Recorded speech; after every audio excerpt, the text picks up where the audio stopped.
بسم الله الرحمن الرحيم. كتاب أنزلناه إليك مبارك ليدبروا آياته وليتذكر أولو الألباب. صدق الله العظيم.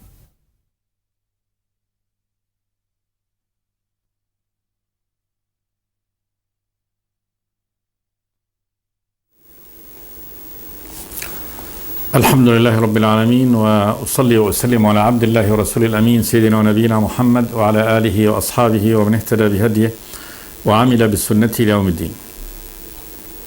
يقول الله تبارك وتعالى: له معقبات من بين يديه ومن خلفه يحفظونه من أمر الله إن الله لا يغير ما بقوم حتى يغيروا ما بأنفسهم وإذا أراد الله بقوم سوءا فلا مرد له وما لهم من دونه من وال هو الذي يريكم البرق خوفا وطمعا وينشئ السحاب الثقال ويسبح الرعد بحمده والملائكة من خيفته ويرسل الصواعق فيصيب بها من يشاء وهم يجادلون في الله وهو شديد المحال. هذه الآيات في سورة الرعد في سياق بيان صفات الرب تبارك وتعالى وقدرته على عباده جل وعلا. فيقول جل وعلا له لهذا المخلوق للإنسان معقبات من بين يديه ومن خلفه. أرسل الله تبارك وتعالى الإنسان معقبات من الملائكة، ملائكة معقبات من بين يديه ومن خلفه يحفظونه من أمر الله، أي الذي لم يرد الله تبارك وتعالى أن يصبه به حتى يأتيه قدره، فعند ذلك طبعا يتركه الملائكة الذين يحفظونه من هذا الأمر الذي لم يرد الله أن يصيبه إلى قدره الذي كتب الله تبارك وتعالى أن يصاب به. ثم قال جل وعلا: إن الله لا يغير ما بقوم حتى يغيروا ما بأنفسهم. لا يغير ما بهم من نعمة مما أنعمها الله تبارك وتعالى عليهم إلا إذا غيروا أسبابها اللي هي الإيمان والطاعة. وكذلك لا يغير ما بقوم من نقمة ومن عذاب حتى يغيروا هم السبب الذي من أجله عاقبهم الله تبارك وتعالى بهذا الأمر، وهو كفرهم وعنادهم. وهذا بيان أن الله تبارك وتعالى من سنته الجارية أنه يثيب ويعاقب في هذه الدنيا، كما قال تبارك وتعالى: وضرب الله مثلا قرية كانت آمنة مطمئنة يأتيها رزقها رغدا من كل مكان فكفرت بأنعم الله فأذاقها الله لباس الجوع والخوف بما كانوا يصنعون. وقال تبارك وتعالى: وهل نجازي إلا الكفور لقد كان لسبأ في مسكنهم آية جنتان عن يمين وشمال كلوا من رزق ربكم واشكروا له بلدة طيبة ورب غفور فأعرضوا فأرسلنا عليهم سيل العرم وبدلناهم بجنتيهم جنتين ذواتي أكل خمط وأثل وشيء من سدر قليل ذلك جزيناهم. فذلك بهذه العقوبة جزاهم الله تبارك وتعالى هذا الجزاء بسبب كفرهم. ثم قال جل وعلا: وهل نجازي إلا الكفور. هل نجازي بهذا الجزاء بهذه العقوبة إلا الكفور. وقال تبارك وتعالى: وما كان ربك ليهلك القرى بظلم وأهلها غافلون بل بعد أن يدعوهم فإهلاك القرى إنما يأتي بعد الكفر والعناد وإرسال الرسل. فالشاهد أن الرب تبارك وتعالى لا عقوبته ونعمه وإحسانه لأهل الأرض من أهل الطاعة وأهل المعصية إنما تكون بحسب السلوك الذي يسلكوه، الإيمان والطاعة أو الكفر والعناد. إن الله لا يغير ما بقوم حتى يغيروا ما بأنفسهم. ثم قال جل وعلا: وإذا أراد الله بقوم سوءا فلا مرد له. إذا أراد الله تبارك وتعالى بقوم سوء، ولا يريد الله تبارك وتعالى بقوم سوء إلا لعناده ولكفرهم، عند ذلك يعاقبهم الله تبارك وتعالى. فلا يبدأهم بالعقوبة دون أن يكون قد ارتكبوا ما يوجب يعني هذه العقوبة كما قال تبارك وتعالى: وإذا أردنا أن نهلك قرية أمرنا مترفيها ففسقوا فيها فحق عليها القول فدمرناها تدميرا. لا بد أن يقع يعني فسقهم وعنادهم أولا، ثم يأتي تدمير الله تبارك وتعالى له. وإذا أراد الله بقوم سوءا فلا مرد له، لا يستطيع أحد أن يرد عذاب الله تبارك وتعالى، لأنه أولا ليس هناك لله ند ولا كفء يستطيع أن يمنع عذابه، وكذلك عباد الله تبارك وتعالى وعبيده لا يستطيع، إذا صدر أمر الله تبارك وتعالى فلا شفاعة، لا يقبل الله تبارك وتعالى يعني شفاعة أحد حتى مهما كانت منزلته عند الله تبارك وتعالى، كما قال الله تبارك وتعالى في شأن إبراهيم لما يعني استشفع في قوم لوط، قيل له: يا إبراهيم أعرض عن هذا إنه قد جاء أمر ربك وإنهم آتيهم عذاب غير مردود. ثم إن الكفار مهما كانت لهم من القوة والمنع والشدة لن يكون هذا يعني مانعا لهم من عقوبة الله تبارك وتعالى. قوم فرعون الذين قوم عاد الذين قالوا: من أشد منا قوة، الله تبارك وتعالى دمرهم بجند صغير من جنده، بريح هواء دمرهم الله تبارك وتعالى به. ثمود القبيلة القوية التي عتت عن أمر ربها وقتلت الناقة وقالت نحن هلكهم الله تبارك وتعالى صيحة ملك صاح فيهم فإذا هم خامدون. قوم فرعون الذين طغوا وبغوا وظنوا أنه لا قوة يعني لأحد في الأرض مثل قوتهم، وتجبروا على الله تبارك وتعالى، وقال كبيرهم: أنا ربكم الأعلى وأنا خير من موسى وأنا. الله تبارك وتعالى ساقه إلى حتفه برجله بظلفه، ذهب إلى حتفه فساقه الله تبارك وتعالى وأتاه جنوده وأغرقهم في البحر. فهذا الرب تبارك وتعالى لا أحد يستطيع أن يمنع عقوبته سبحانه وتعالى. قارون الذي قال: أنا إنما أوتيته على علم عندي، الله تبارك وتعالى خسف به الأرض التي هو واقف عليها يتجبر عليها ويفتخر عليها، خسف به. الله يقول: فخسفنا به وبداره الأرض فما كان له من فئة ينصرونه من دون الله وما كان من المنتصرين.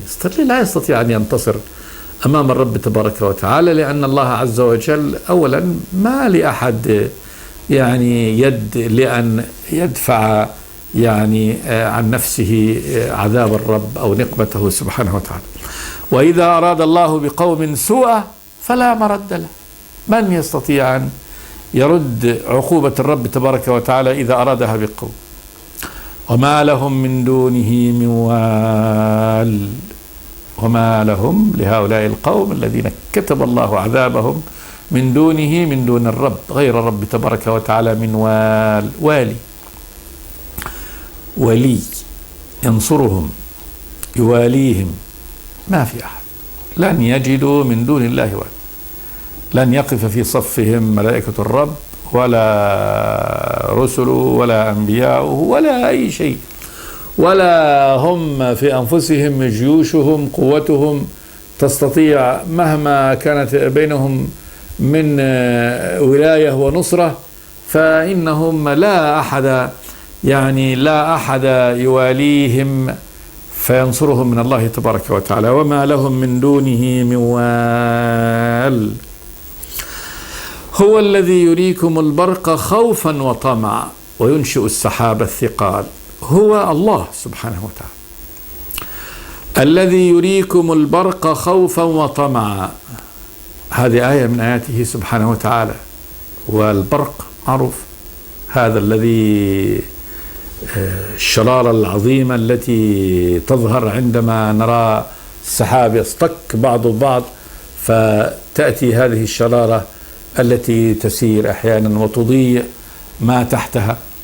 فإذا رأى الناس البرق فبيكون يكون حالهم بين أمرين: الخوف من البرق فإنه قد يكون مصحوب بصواعق، مصحوب بالصواعق هذه قد تحرق قد تقتل.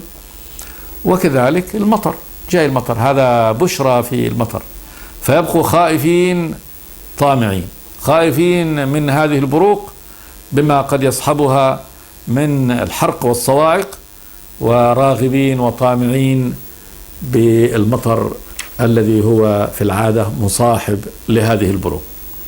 هو الذي يريكم البرق خوفا وطمعا. انظر قدرة الرب سبحانه وتعالى وعظمته، والجمع بين الخوف والطمع هنا دليل على أن الإنسان يعني ضعيف. هذه كل حاجات الإنسان، يعني خائف طامع. وهذه الصورة الله تبارك وتعالى جمع فيها الأمر، والأمر كله عنده، والأمر كله عنده وهو من فعله سبحانه وتعالى.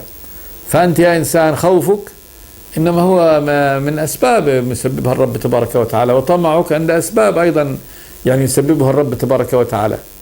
فهو يملك الأمر الذي منه تخاف، وكذلك الأمر الذي تطمع فيه، فكله عند الرب تبارك وتعالى.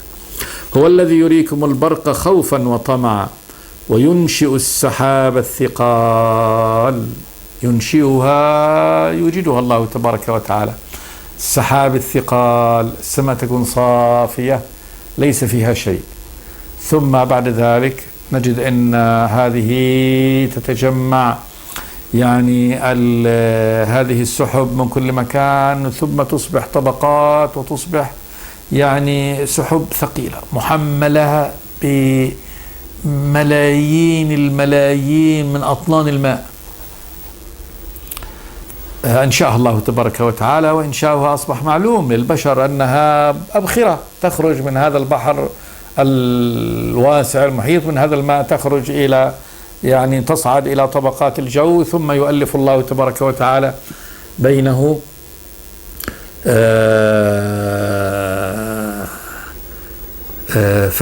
يجعل هذا السحاب ركام، طبقات متراكمة بعضها فوق بعض، وهذا الركام يصبح فيه هذه السحب التي مشحونة والتي تحمل هذا الماء. السحابة ثقيلة، تجد أحيانا بعض السحابة من ثقلها بالماء تكون يعني تقترب من الأرض مما تحمله من هذا الماء. ثم لما تصب، انظر، تصب هذا الماء العظيم الذي يغطي هذا الأرض، يجري أنهار. انظر كيف جريان كل هذه الأنهار التي تجري في هذه من الأرض كله نازل من السماء. وينشئ السحاب الثقال. الرب العظيم،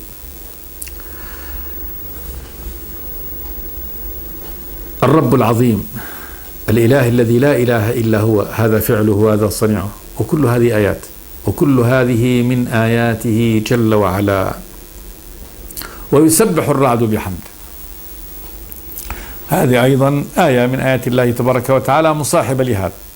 البرق، هذه الشرارة العظيمة من النار التي تنتشر في السحاب، طبعا يصاحبها مثل الانفجار، يصاحب هذا الانفجار، يصاحبه يعني حدوث الرعد، صوت هذا الاصطكاك وصوت هذه الشرارة وهذا الانفجار الذي يكون في السحب. نسمعه طبعا، نرى البرق أولا ثم نسمع الرعد بعد ذلك، لأن سرعة الضوء أسرع من يعني من الصوت. الله تبارك وتعالى أخبر بأن هذا الرعد، هذا الصوت اللي هو صوت هذا الاحتكاك وصوت هذا الانفجار الذي يحصل من البرق في السماء، هذا يسبح بحمده، إما تسبيح بلسان المقال وإما تسبيح بلسان الحال، وهذا واقع، لأن كل شيء إنما هو مسبح بحمد الله تبارك وتعالى. ما من شيء خلقه الله تبارك وتعالى إلا هو يسبح بحمده. السماوات، الأرض، ألم ترى أن الله يسبح له ما في السماوات وما في الأرض، والشمس والقمر والنجوم والجبال والشجر والدواب وكثير من الناس، هذه كلها مسبحة بحمد الله وساجد لله.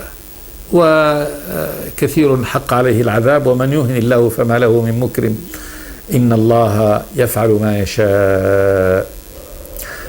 فالله تبارك وتعالى الله يقول جل وعلا: وإن من شيء لا يسبح بحمده ولكن لا تفقهون تسبيحهم.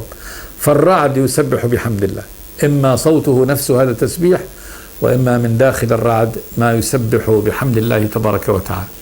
تسبيح بحمده بلسان لا نعلمه، وكذلك بالحال نفسه، لأن خالق هذا الخلق العظيم هذا كله لا شك أن هذا الخلق كل الخلق يسبح بحمد الله. تسبيحه بحمد الله شهادته بأن الله هو خالق هذا الخلق، وأنه لا ند له ولا شبيه له ولا نظير له، لأنه لو كان له شبيه ونظير لا يقوم الخلق على النحو الذي هو قائم عليه. فهذه شهادة حال، شهادة حال، كل مخلوق شاهد بحاله أنه له ربا إلها سبحانه وتعالى، منزه للرب أن يكون له ند أو شبيه أو شريك. ويسبح الرعد بحمده، يعني يسبح حال كونه متلبسا بحمده. تسبيح تنزيه الرب تبارك وتعالى عن كل ما لا يليق به، وأعظم يعني الأمور التي ينزه الله تبارك وتعالى عنها الشبيه والند والشريك والولد والزوجة. هذا ومن نسب لله شيئا بهذا فقد شتم الرب تبارك وتعالى وكفر بالله تبارك وتعالى. ثم بعد ذلك كل صفات النقص التي تعتري المخلوق ينزه الله تبارك وتعالى عنها، من الغفلة، من النوم، من النسيان، من المرض، من الفناء. هذه كلها أمور تعتري المخلوق وكلها صفات نقص، والله تبارك وتعالى منزه عنها سبحانه وتعالى. فيسبح. وأما الحمد إثبات المحامد، أنه الرب الإله الرحمن الرحيم سبحانه وتعالى الغفور الودود. ويسبح الرعد بحمده والملائكة من خيفته. الملائكة يسبحون الله تبارك وتعالى كذلك من خيفته، يعني وهم يخافونه سبحانه وتعالى. فهم في غاية، ذكرنا أنهم مشفقون في غاية الخوف والرعب من الله تبارك وتعالى، وذلك لأنهم أعلم المخلوقات بالرب تبارك وتعالى. الملائكة من أعلم، بل لعلهم أعلم الخلق بربهم سبحانه وتعالى، لقربهم منه سبحانه وتعالى، وأنهم في السماء، ولعبادتهم العظيمة، ولصفاء عنصرهم في الأساس، لأن الله خلقهم من النور، وسعت علومهم. فلكل هذا هم لما كانوا أقرب إلى الله وأصفى عنصرا وأكثر طاعة لله، كلما ازدادوا طبعا خوفا من الله، لأنهم أعلم بالله. لأنه كلما كان المخلوق أكثر علم بالله كلما كان أكثر مخافة من الرب تبارك وتعالى. والملائكة من خيفته. قال جل وعلا: ويرسل الصواعق فيصيب بها من يشاء، يعني أن هذا من فعله كذلك، ومن صفة الرب تبارك وتعالى من أفعاله أنه يرسل الصواعق. الصواعق هذه الصاعقة هي هذا يعني البرق الذي يصل بعد ذلك بشرره بناره إلى يعني من شاء الله تبارك وتعالى يرسله في الأرض.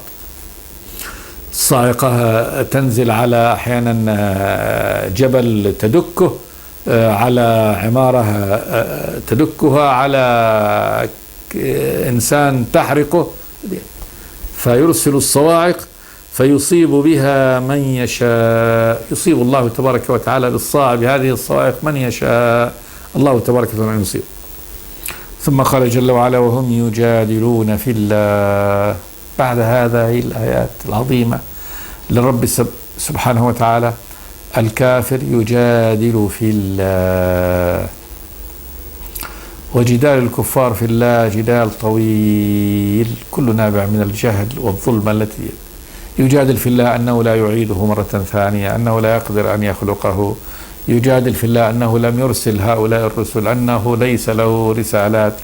يجادل في الله تبارك وتعالى أنه يجب أن لا يعبد وحده، وإنما يعبد معه هذه الآلهة. وأن يجادل في الله بأن يقيس الرب تبارك وتعالى على مخلوقاته. جدال الكفار في الله ظلمات لا تنتهي. وهم يجادلون في الله. قال جل وعلا وهو شديد المحال، وهو الرب سبحانه وتعالى شديد المحال. المحال أصل المماحلة هي المعاندة والمقاومة والمدافعة. فإنسان إذا وصف الإنسان بأنه مماحل يعني أنه يعني عنيد في خصومته، مدافع لعدوه، لا يمكن من نفسه. هذا بالنسبة للمخلوق. الله تبارك وتعالى لا شك أنه يعني مهما عاداه من عاداه من خلقه فإنه لا يستطيع أن يضر الرب تبارك وتعالى، ولا أن يدفع عن نفسه عقوبة الرب تبارك وتعالى. فالله جل وعلا مهما كان الكفار من العناد ومن المكابرة ومن المدافعة للحق، فإن الله تبارك وتعالى يهلكه، يزيله عن مكانه، يدفعه إلى حتفه بالطريق الذي لا يدري، تكون حتفه في هذا الأمر وهو يظن أن نجاته فيه. انظر إلى قوم عاد، فإن الله تبارك وتعالى أهلكهم بما يظنونه هم يعني الرحمة جاءتهم. لا يقول فلما رأوا العذاب مستقبل أوديتهم قالوا هذا عارض ممطر، فكانت النتيجة أن يكون هذا هو الهلاك. بل هو ما استعجلتم به ريح فيها عذاب أليم تدمر كل شيء بأمر ربها فأصبحوا لا يرى إلا مساكنهم. وانظر كيف يعني أخذ الله تبارك وتعالى الكفار، تجد أنه أخذهم من حيث لا يشعرون ومن حيث لا يدرون، وأحيانا من مأمنهم يأتيهم يعني تأتيهم العقوبة. فالله تبارك وتعالى لا يستطيع أحد أن يماحله ولا أن يعني يروغ منه ولا أن يدفع يعني بأسه سبحانه وتعالى، فإن الله شديد، عقوبته شديدة لكل من ظن أنه يعاند الرب سبحانه وتعالى.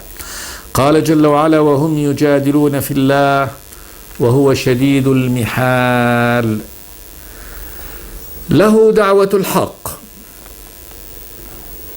والذين يدعون من دونه لا يستجيبون لهم بشيء إلا كباسط كفيه إلى الماء ليبلغ فاه وما هو ببالغه وما دعاء الكافرين إلا في ضلال. له لهذا الرب سبحانه وتعالى دعوة الحق. إذا دعي الرب سبحانه وتعالى فإنه يستجيب،